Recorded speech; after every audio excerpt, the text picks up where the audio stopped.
Okay, we're back in the conference committee for H.454 on the afternoon of May 29th, and we're going to do a little bit of follow-up to what we started yesterday with the Secretary of State on the notion of drawing awards. We have the Ledge Council with us. I'm not sure who's coming up. Oh, I love you.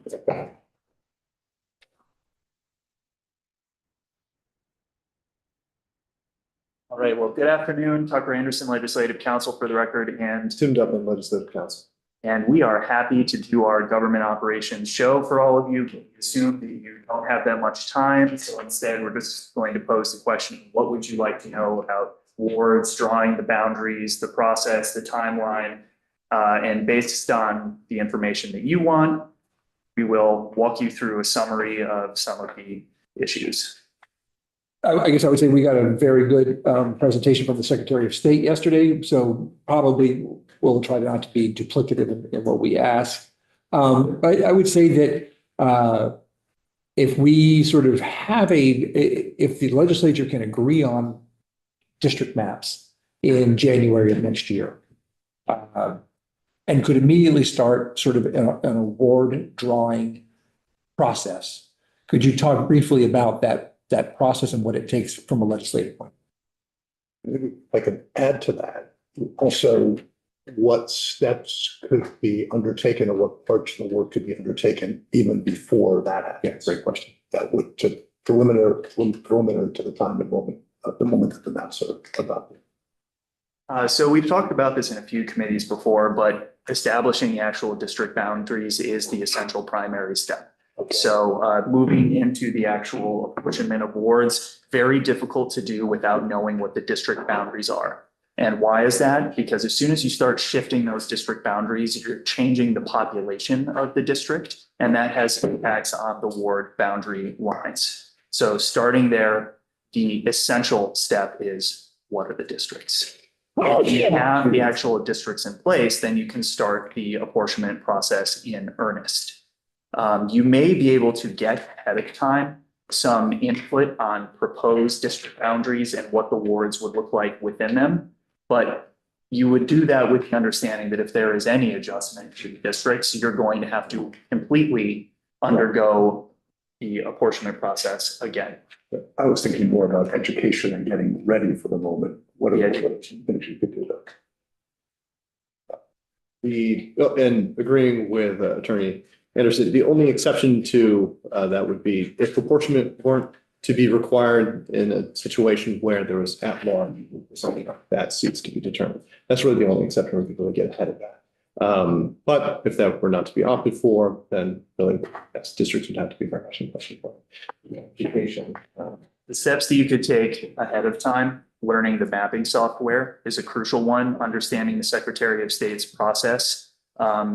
I would say figuring out what the actual election dates will be, because that will impact the process that you're going to use. And in particularly, you probably heard this from the Secretary of State's office, but if you're going to use an election date that overlaps with other elections in the state, you're going to need the systems to be in conformity with what the Secretary of State uses, which is important. So understanding the mapping, understanding the process ahead of time are crucial steps. Yeah. And, you know, in that vein, certainly working with the Secretary of State's office ahead of time is also going to be crucial to understanding what has to happen if the goal here is to start in January with an apportionment process that you might only have a few months to do, considering that unlike legislative apportionment, you may have two chambers working on the same proposals and passing them off to each other. Legislative apportionment, the House works on House proposals, the Senate works on the Senate proposals. Oh, yes, of course. And here you have both bodies working on the same district apportionment. In our original proposal, sort of in the last days of passing H.454 in the House, we added the voting morgue task force to sort of work alongside the district boundary group. So its powers and duties, and I'm sort of, the question really here is, can they actually really do much of anything without having a decision being made on the district lines?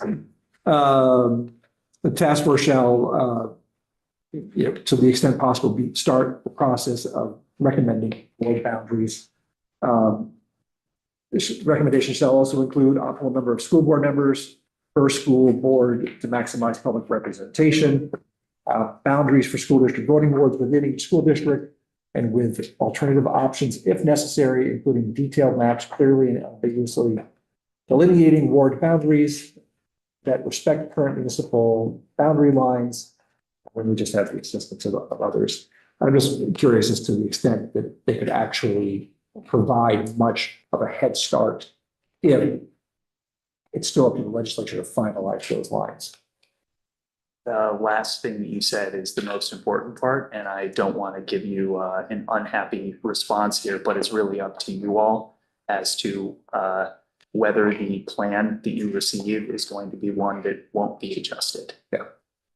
Right? Because if there's a high degree of confidence that the district lines that you receive are going to pass, then yes, they could give you a great head start on the apportionment process within those district boundaries. But if the districts themselves are adjusted at some point, like I said, it's going to have downstream impacts on all of the wards apportioned within those districts. Could look at the LAD process as a parallel. And I know that we've talked about this in Senate Education before, but the LAB brings proposals for legislative reapportionment. And typically the legislature acknowledges that and uses parts of it, but disposes of many components of that. And if a similar process were to happen here, then the proposal you get for the apportionment of the districts could all be for naught. Yeah. And an example I could point you to is the town of Troy, which is consistently split. I don't think it was split in the last apportionment, but there's typically a lot of debate about the town of Troy, just as one small example of a shifting boundary line that comes up over and over again. And I think, based on a lot of the testimony we received from you and the Secretary of State, that probably more so than education and tax implications is sort of what drove a lot of our timeline, just because of, you got to finalize one thing before you can move on to the next thing, which then requires a Herculean effort to then move on to the next step. All has to be done before a certain timeline for the Secretary of State's needs to have an election. That was a statement, not a question. I apologize, but thank you. I have a big picture question. I have not received the benefit of all of your testimony to all the committees yet. Sorry. Regret that, because it's always a pleasure. The big picture constitutional issues that we're wrestling with, I would love just a tiny primer on them if that's possible. Sure. Tiny constitutional. So when we talk about apportionment or redistricting or reapportionment, essentially it's reorganizing of groups of voters so that they all have the same power and representation with a set boundary district. That's what we're kind of talking about here. What comes up as far as basic legal principles, first and foremost, is the Equal Protection Clause in the 14th Amendment. Really, it should sound somewhat familiar to folks, is one person, one vote. And for background, this is an antidote to the problem of vote dilution. Vote dilution is when different people have drastically different power and representation, depending on where they live, and drawing lines so that they are, the areas are drastically uneven population have the same voting power. Kind of two different sides of the same coin there. So one person, one vote, and the Equal Protection Clause applies to education in particular, I should note. This has been deemed a basic governmental function that triggers the need for equal protection representation of bodies that decide educational matters.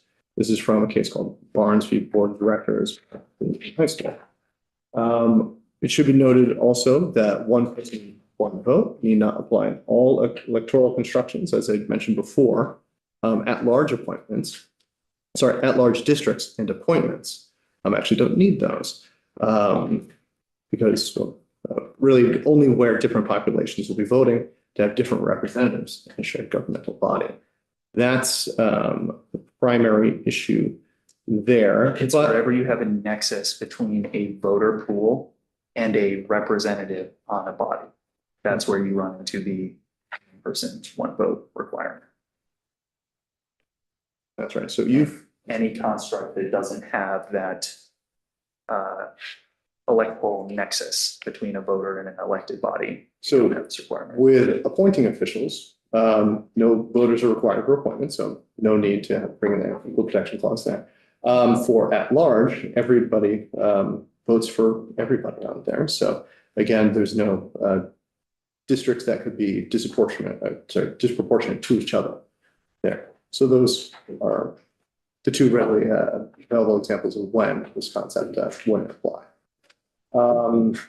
I should say, though, that it does afford a lot of flexibility in the various possible electoral constructions that could be available to the legislature.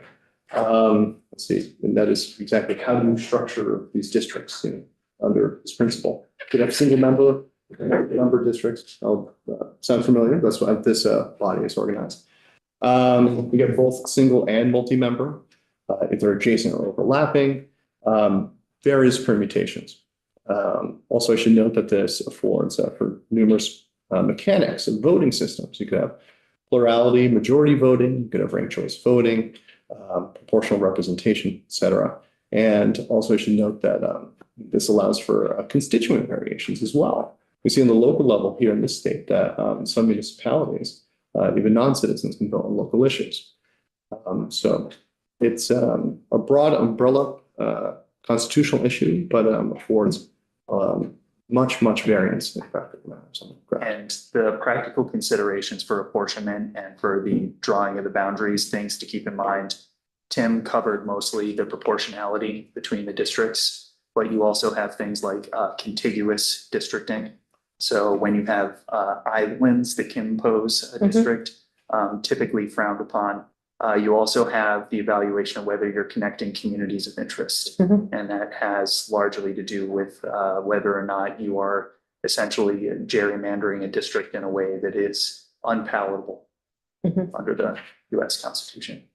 And Do we have examples of what you're talking about, like voting districts that are islands and unto themselves? Or they're non-contiguous? So we have examples on both sides, some state level decisions and some federal decisions. As far as, do you have an example of the islanding decisions?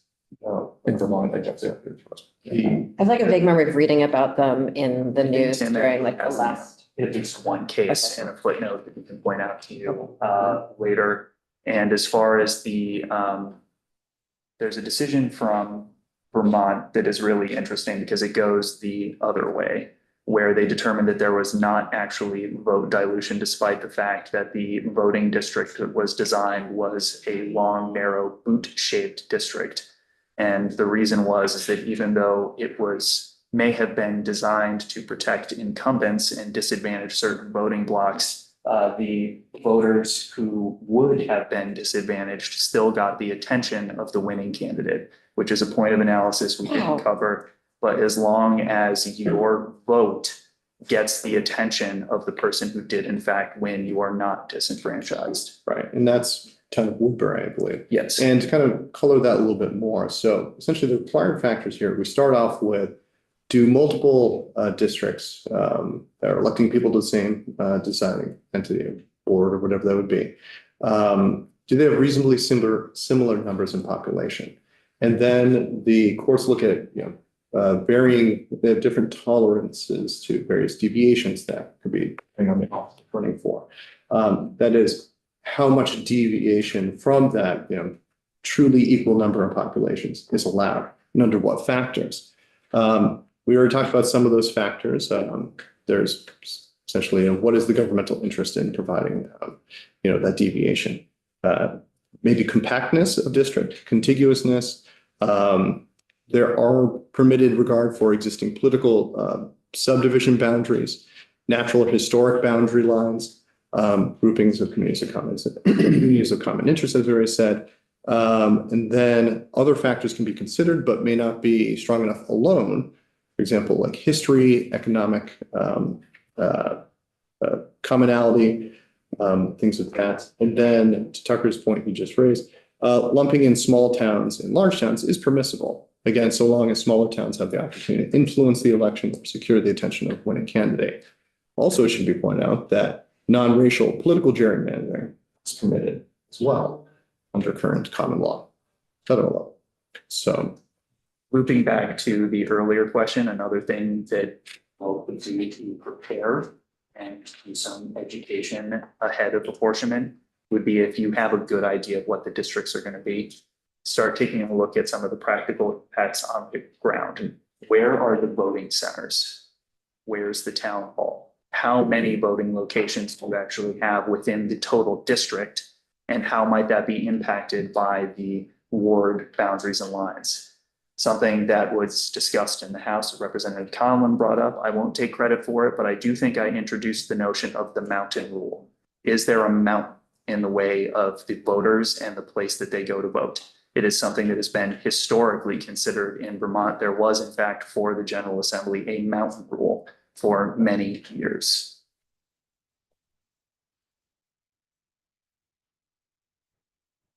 Thank you. Questions outside? I think that everything you said seems to apply to sort of a decision at a single district. And I'm trying to extrapolate that to a statewide system and the need for consistency within that statewide system. And that relationship to sort of one person, one vote. Right now, we don't have that. So something, I don't know if this is what you're getting at, so I please don't, I'm not stop. sure. This is like, I'm very excited by this, but I don't want to go off topic either. So I think the concept of uniformity between districts is actually, I don't know if that's a decision that you all have made yet. I apologize for not keeping up, but one thing that are you going to have the same number of members on a district board, district to district? Important consideration for confronting some of the uniformity. Is the system district to district going to be the same? Or are you going to do what you've done with municipal corporations, which is allow for special acts governing an individual district? And the slang term that we use is a charter. Are you going to have individually chartered districts once you have the boundaries where you might set, for example, different governance models district to district, or grant some sort of special authority? And in that case, all of the same principles apply for the apportionment, but you would have different considerations for the drawing of the ward boundaries if you had, for example, 9 district board members in one district and 3 in another. So I don't want to mix up too many sort of constitutional rights in one conversation, but in the context of municipal charters and municipal towns or cities, that's what I mean by municipality, that kind of charter. I don't know if there's a constitutional right to any of the services that municipality provides. Whereas in the context of educational districts, there is a constitutional right that the state holds, not the educational municipality holds. And so in that context, is there more of a need to have that uniformity, given that there is a requirement at the state level to provide that equal? It's a fascinating, novel legal question that has been bandied about since the time that this discussion started at the beginning of the session. I think in a few hearings that were held jointly between the education and government operations. I'm glad I got to jump into that just now. At one point, and I am not certain that you will get a pinpoint legal analysis on whether, for example, the Brigham decision necessarily impacts the design of the districts. Thank you. Thanks very much. Yeah, thanks. Thank you all for having us. Thank you, the education committee folks, for allowing me to rehash old material with you. Repeating helps us learn better.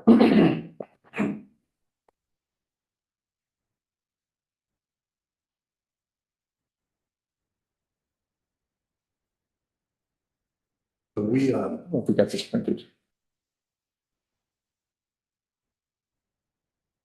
No, because I think, so. that word.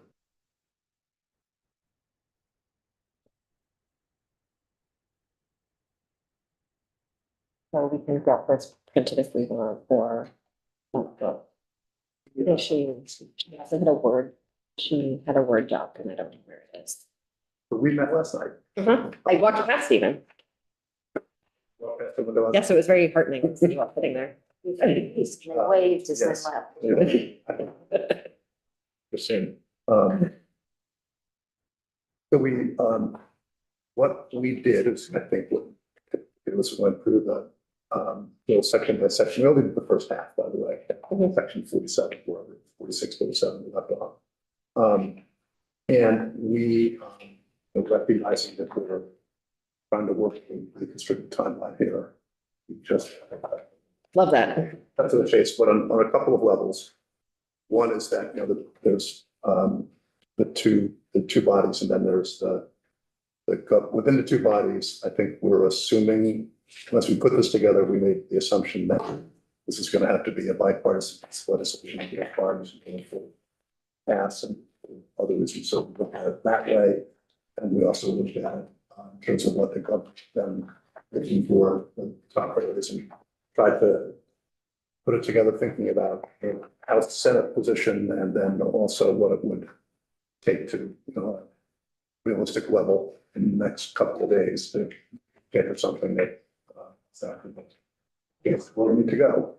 So rather than just do the usual of just looking just between the two bodies, we kind of thought a little bit bigger.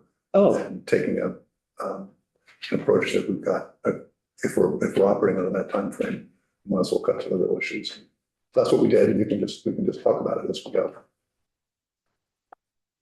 I was actually looking through all of this, so Senator Bongert said that they moved significantly outside of the boundaries of between our two negotiating We positions. didn't use the word significant. but- Okay. But Sorry, I got a significantly vibe. Excuse me for speaking for you. Thank you for correcting. Column on the side we're by just- side.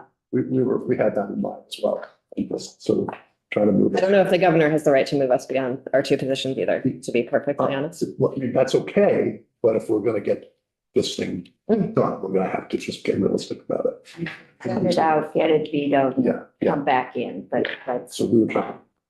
to avoid. probably, yeah. I guess as we go through this, if you would be so kind as to point out those areas where you are deviating from your own proposal. And I would, for Senator Cummings, I actually think it's possible to find agreement amongst ourselves and with the administration, even within the boundaries of our two proposals.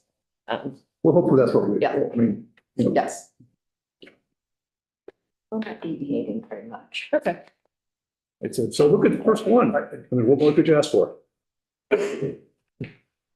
4 pages. Find a seat in our position. okay, what is C? I'm just curious about that. We just need to, when we use the term supervisory districts. Got it. I use the term supervisory unions. So that we're clear for obvious reasons. And that's is that a move outside of? Okay. And will you explain your thinking on that, Senator Bongert? Well,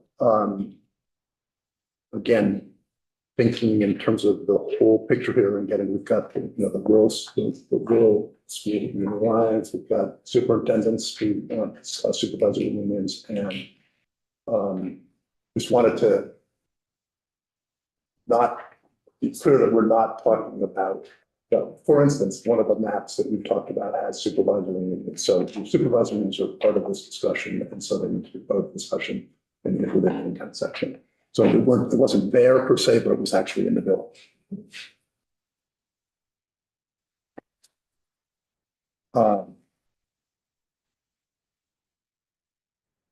Just process wise, I'm imagining that we could maybe talk through what you're suggesting, and then we could take a brief recess. Yeah, we hope we'll have some paperwork for you as well. Yeah, we can break And we whatever, have, break whatever makes sense to. Huddle. Let me find it. Yeah, hopefully. not. section 2. What? two, I believe, were fairly similar. Um, I think just with the addition of that language of those, so. Yeah, so to sort of cross-reference with our side by side, this is sort of page 4. Yes, Okay. yeah. Yeah, so, and, so the first one that, you know, is lots of little discussion here with you is the school district, redistricting task force. And we, again, using all of those factors that we were thinking about as we did this, we suggested the Senate position, but with basically let's just get to it, is 6 legislators, 3 from the House, 3 from the Senate, not from the same party. And then 1 each from the VSBA, the VSA, and the BPA. So a total of 9. And majority legislators, but with those 3 would be represented. Okay, your original proposal did not have the BPA. No, it's different, as we just kind of went for what we thought might be a practical. And you're increasing from 2 legislators to 6. Did you have fewer Well, legislators? actually, we never really quite figured out how many you had. We had, you had 4, right? We had 4, yeah. You had, 2. and you had 2. Yeah. I think you had 4. Yeah. No, So 2. You're right, 2. I'm sorry. by the time, anyway, we had also wanted to come up with the number 9. Okay. But. Why? Well, just the it always tends to be better to have an odd number. Okay, and you went 9 and I not didn't- 7. I didn't. Okay. Okay. You're at 11 Yeah. before. Now you 7 to 9 is usually considered functional.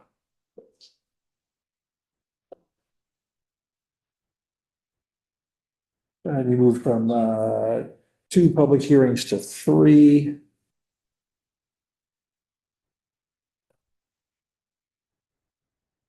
Page 9 side.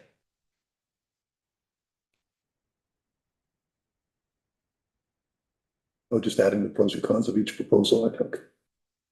So it was. You already have that. So I think it's the assistance language there, which is different than your assistant. The facilitator? Or no? And I look at side by side, page 9. Page 9, thank you. page 9, a little letter D. Little D, assist, yeah. I don't see a little letter D. don't see it either. That's what I'm looking for. I also have no, Oh, I'm sorry. It's on page 8. Oh, okay, different. providing contracted resources, great. Okay, you're on the triple. Okay. I'm on the triple, sorry. Okay. Which side?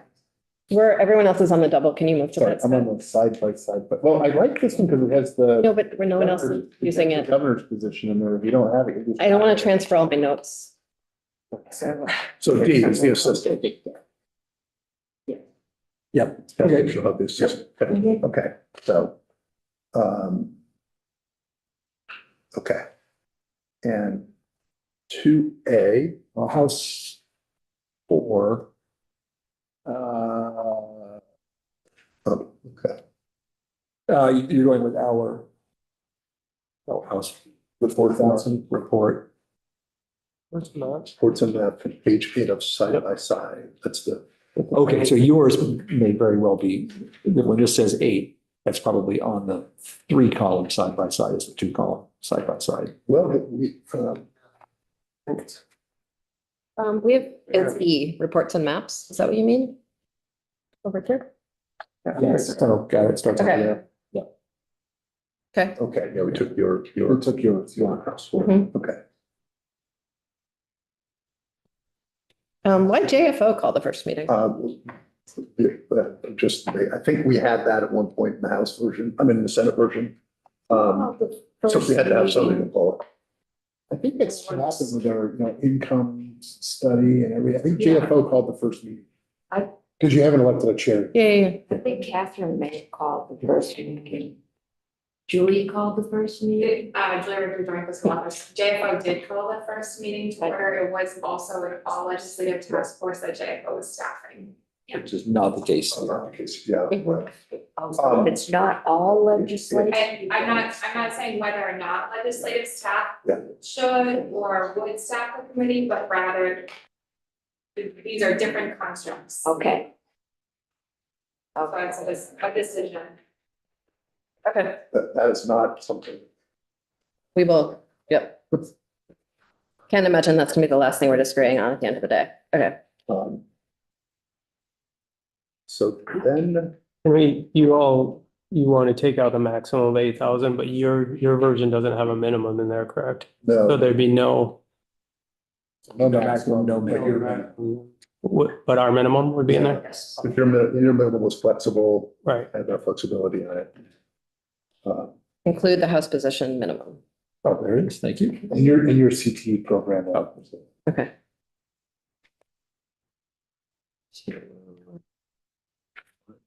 Right here. Where did that go? First. Okay. 2A is that voting board task force that I actually asked about. Yeah. in this discussion. So we realized that, we had been thinking one way and we had been all the way with Senate committee, Senate Ed committee. But I think we just realized that it's going to be. So. All right, and so you're agreeing with dealing with boards and election boards and all that. That's chapter 2 next year. Yeah. And we didn't quite know. We thought retaining somehow the 250 was a good idea. Wasn't quite sure how to do it. I think it would sort of remain available. We can get some clarification. For that purpose when the time comes. Yeah. Yeah. Okay. So retain for that purpose when the time comes. Where were you necessarily? Just voting district task force would Yep. stay. Okay. They agree with saying that the transitional boards stuff is a job for next year. Great. But it does come with a $250,000 appropriation. And so the question is what to do about that. I'm sure we can figure that out. Well, I think you just kind of, At least leave it there for that purpose, but Yep. they're available in another year.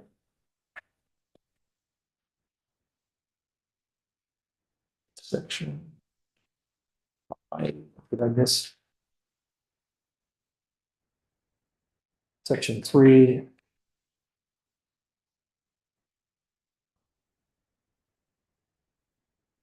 that's just right. All right,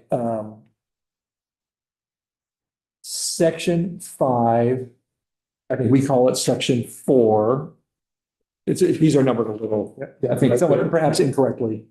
But this is the class size minimums and what to do about class size minimums language, I assume. Yeah. And you're saying, Senate language. So, All right.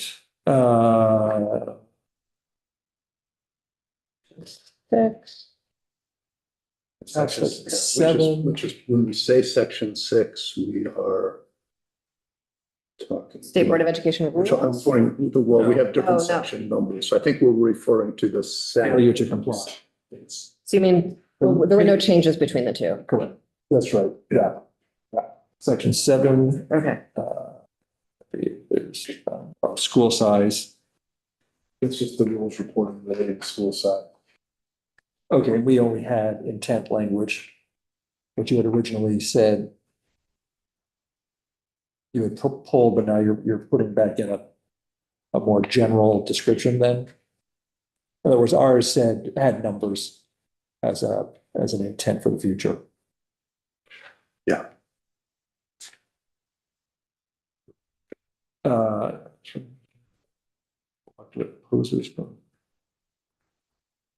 Okay, but you are adding a very significant piece of language here in section B. Could you talk a little bit about that? You don't matter school size. Under school size, it is further the intent of the General Assembly that in the event of that the local effort opposes the closing of a public school by a school district, a professional judgment panel will determine whether the school is viable. No. Yeah. Yeah.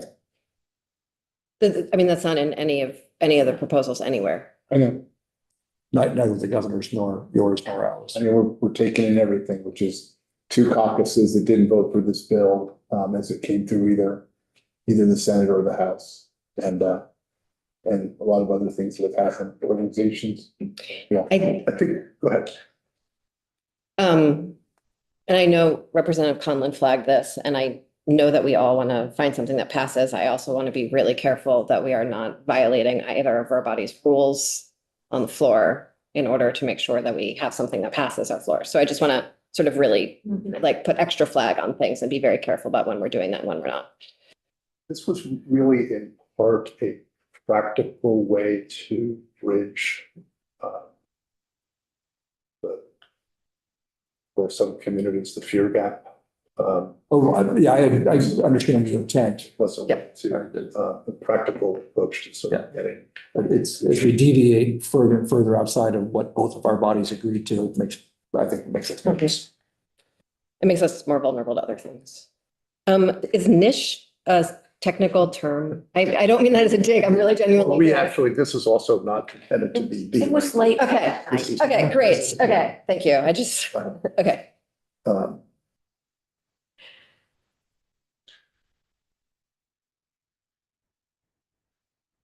Yeah. I will take it on vibe. Yeah, take it. Okay, as it is intended. Thank We you. haven't given this to the drafter. Clearly, yes. Thank you. Okay. They will clean it up if we agree to. And I don't know if you. So it just makes, so I can give you, I'll give you an example of what we were thinking. If you would like to see. In the district where I am, the southern half of the county will end up with, at this point, 2 public high schools. One of them, the big one, Mount Anthony. And one of them, the smaller one of Arlington. And what we have now is on some instances, kids coming from Bennington to go to the smaller school environment because that's where they're going to thrive. And conversely, kids go the other direction because that's, and so we just wanted to make sure that we're recognizing the fact that there will be a place for niche schools or schools that cater to the needs of different kids. They wouldn't necessarily be all-purpose high schools, but just the notion that we want to just flag that is something that might be a need within some districts. And that's what it's just intended language. I have districts that have a separate school building more than a few miles from the main campus for their kids who, need outside the normal, I'm forgetting the niche term, but the alternatives education programs. So is that part of the high school? Is that it's a separate school? Is it? I mean, I think there's a question about, are we maintaining all of these buildings everywhere? Isn't that part of what we're not doing? Okay. Yeah. And then I know the BOCES model, which the Agency of Education has not done much with yet, but it's statute. In other states, the BOCES model is designed to do exactly what you described within an existing district, right? And I guess I would refer to what you're referring to as a program, not a school. Yes. Because it's operated as a program, while it may be in a separate piece of real estate. So, what we said there was regional high schools, but recognizing that there might be a place for niche schools that support what works within that district. All right, we can pass over school construction because our task forces have done such good work there. Okay, prohibition on that. This is the language that's in yellow on page 17, I imagine. So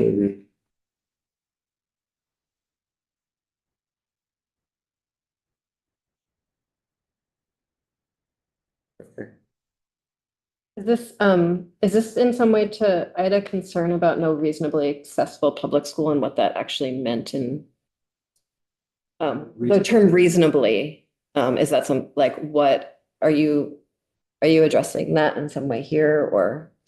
I think it's rather than the yellow that you see on the side by side, it's replacing after the word geographically. Okay.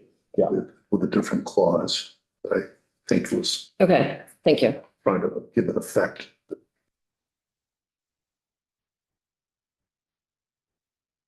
Submission to approved rules, that's page 19.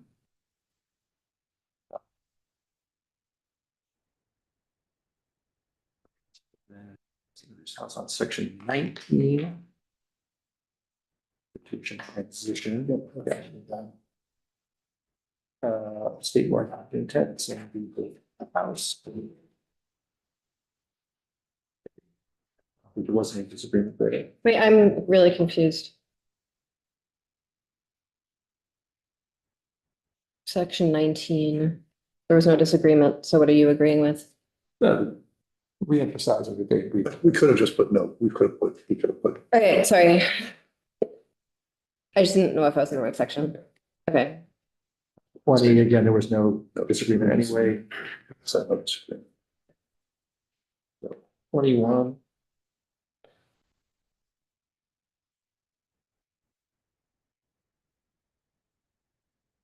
You're proposing graduation and calendar or something that takes place post consolidation. is it a report after consolidation or it happens after consolidation? Well, I think consolidation occurs will probably inform whatever is agreed to. Sure. So, I don't know, maybe we're talking about semantics. I don't, No, I don't think we are. I mean, I would assume that after consolidation occurs, that, you know, the leaders of those governance units and others would get together and to, or not to. So you don't want, you're taking this out of the AOE to do. I'm not even saying who, I'm just saying that I think should happen after consolidation. The answer to your question is yes, report. Okay, For that consolidation, figure out. someone By will, who? We don't. AOE, I don't know. Okay. Yeah.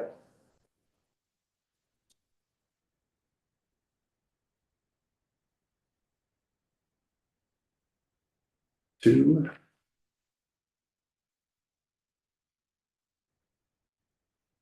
Just the same as the two in any event. Or put it away. Right, yeah, that's already agreed to. Not a lot goes on for a while because everything is.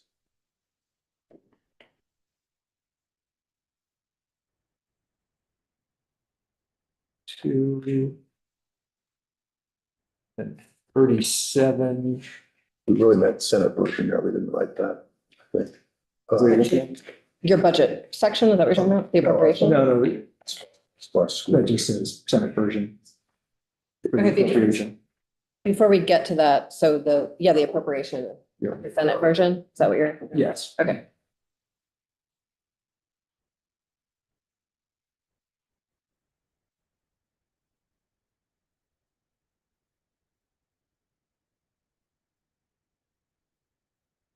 And then section 37, it's your language, but changing it to municipality.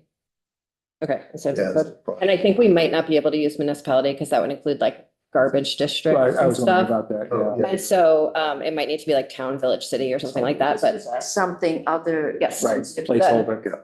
Tucker and Beth are talking. Needs to be Okay, massaged. yes, okay.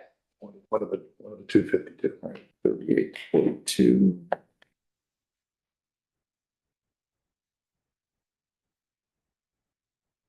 Section 48. And just jump to 46. These were all already agreed to. How do I have all this yellow? Because now we go to, that's We do it 45. Yeah, you have all this. Why did you skip all that? We decided we weren't ready to. We just. Okay, we're just not talking about it yet. Yeah. Okay. Yeah, Right, and Okay. we didn't go that, we didn't, yeah. right. Yeah. Okay. And then 48.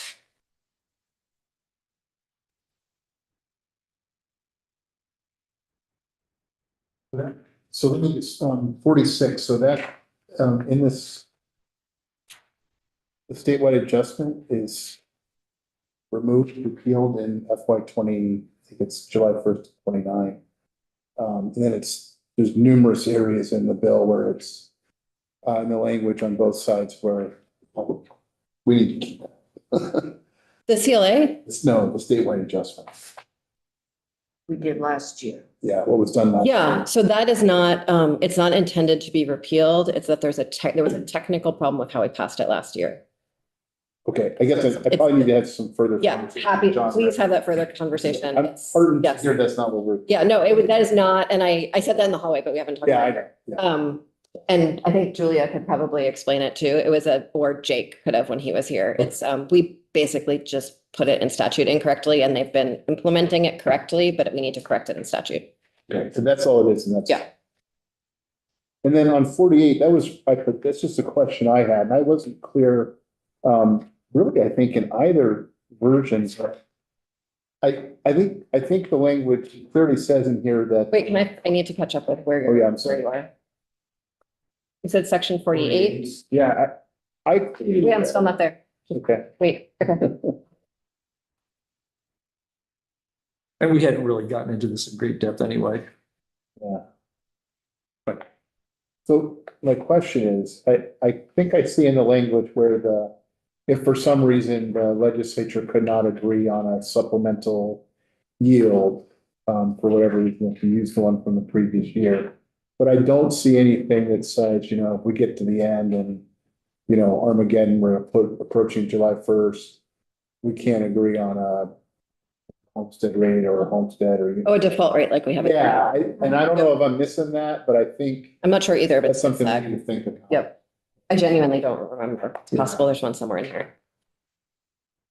It could be there's some other language in here that's not on these pages. Yeah, let's ask John that.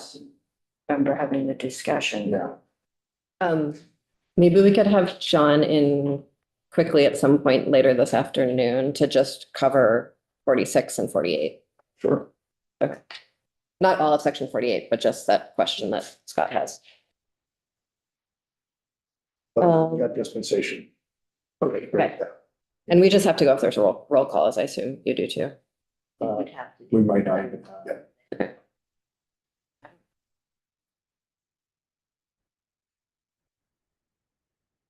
All right, well, why don't we take 15? That work? Maybe Annie can wind John for some time, just whenever we can get him. For John. Yeah, just, Good time. Oh, yeah, and really just for those two quick technical questions, I don't want to